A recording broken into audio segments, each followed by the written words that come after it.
بسم اللہ الرحمن الرحیم نحمدہ ونصلی علی رسولہ الکریم۔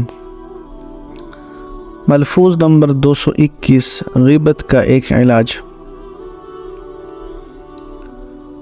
فرمایا کہ حضرت حاجی صاحب رحمہ اللہ کے یہاں کسی کی شکایت نہیں سنی جاتی تھی اور نہ کسی سے بدگمان ہوتے تھے۔ اگر کوئی کہنے لگا اور حضرت بوجہ حلم منع بھی نہ کرتے، مگر جب وہ کہہ لیتا تو فرماتے کہ وہ شخص ایسا نہیں ہے، یعنی تم جھوٹے ہو۔ تو غیبت بہت بڑا گناہ ہے، گناہ کبیرہ ہے، گناہ کبیرہ بہت بڑا گناہ ہے۔ اللہ تعالیٰ ناراض ہوتے ہیں، ہر گناہ سے اللہ تعالیٰ ناراض ہوتے ہیں۔ پھر گناہوں کے بھی درجات ہیں، بعض گناہ چھوٹے درجے کے ہوتے ہیں جن کو صغیرہ کہا جاتا ہے، اور بعض گناہ بڑے درجے کے بڑے گناہ ہوتے ہیں، بڑی نافرمانی ہوتی ہے جن کو کبیرہ کہا جاتا ہے۔ تو غیبت بھی کبیرہ گناہوں میں سے ہے، اللہ تعالیٰ کی نافرمانی کے اسباب میں سے ہے۔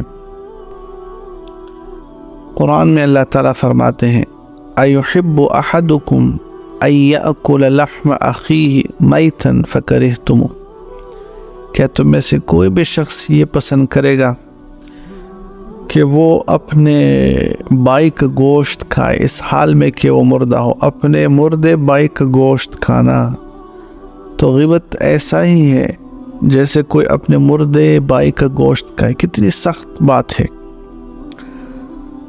اور قرآن میں اس طرح فرمایا گیا ہے، اور حدیث میں آتا ہے کہ الغیبت اشد من الزنا، غیبت کا گناہ یہ زنا سے بھی زیادہ سخت ہے، شدید ہے۔ اس لیے بہت سختی کے ساتھ غیبت سے بچنا چاہیے، اور جن کی ہم غیبت کرتے ہیں ان کو مفت میں ہمارے نیکیاں ملتی ہیں، نیکیاں ہمارے نیک اعمال غیبت سے ضائع ہو جاتے ہیں۔ اس لیے امام ابو حنیفہ رحمہ اللہ تعالیٰ نے فرمایا کہ اگر میں دنیا میں کسی کی غیبت کرتا بھی تو اپنی ماں کی غیبت کرتا، اپنی والدہ کی، تاکہ کم از کم میرے نیکیاں میرے والدہ کو تو ملے۔ تو اول تو ویسے ہی نیک اعمال قبر میں لے جانا مشکل ہے، پھر نیک اعمال کرنے بھی مشکل، پھر غیبت کے ذریعے سے اور گناہوں کے ذریعے سے ہم ان کو ضائع کریں۔ تو اس لیے اپنے آپ کو سختی سے غیبت سے بچانا، دوسروں کے متعلق بالکل بدگمانی نہ کرنا، کوئی غلط بات نہیں کہنا۔ اور اصل میں منشا بھی غیبت کا تکبر ہوتا ہے، دل میں بڑائی ہوتی ہے، میں اچھا ہوں، یہ مجھ سے کم ہے، یہ مجھ سے کم تر ہے، میں اس سے بالا تر ہوں۔ تو کبر کی وجہ سے، تکبر کی وجہ سے اپنے آپ کو اچھا سمجھنا، اپنے آپ کو بڑا سمجھنا، اس لیے غیبت کرتے ہیں، دوسروں کی کمی بیان کرتے ہیں۔ اور دوسروں کی کمی تبھی بیان کی جاتی ہے جب اپنے اوپر نظر نہ ہو۔ جب تک دوسروں کے عیوب پر نظر ہوتی ہے تو یہ دل کی بیمار ہونے کی علامت ہوتی ہے۔ جب نظر اپنے عیوب پر ہو جائے، اپنی بیماریوں پر ہو جائے، پھر دوسروں کے عیوب نظر نہیں آتے۔ اس طرح کوئی بندہ سخت مریض ہو، آئی سی یو میں ایڈمٹ ہو، سخت حالت میں ہو، تو اس کو اپنی فکر ہوتی ہے، وہ یہ نہیں سوچتا کہ فلانے کا بی پی ہائی ہے اور دوسرے کا شوگر لیول ہائی ہے اور فلانے کا ٹیمپریچر ہے، اس کو اپنی پڑی رہتی ہے، یا جس کی کوئی سخت بیماری ہو، کوئی سخت ایکسیڈنٹ کیا، اس کو اپنی پڑی ہوتی۔